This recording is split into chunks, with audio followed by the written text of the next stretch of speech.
Hi guys, this is first day of Ramadan. So, ito yung aming food. 17 hours fasting.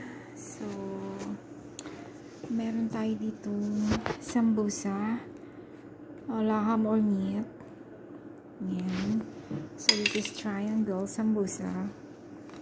Meron tayo ditong gimat. Ito yung hindi nawawala sa pag tuwing Ramadan. Special. Meron tayo ditong mini pizza.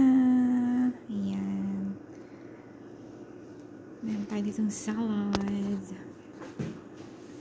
And of course, meron tayo ditong halis. Yan ang aking food for today. Thank you, Lord. And meron tayo ditong water. And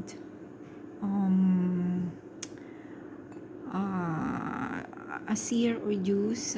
This is jessar or carrots with mango. So, yan.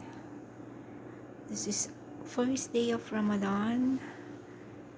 Thank you, Lord, for this blessing.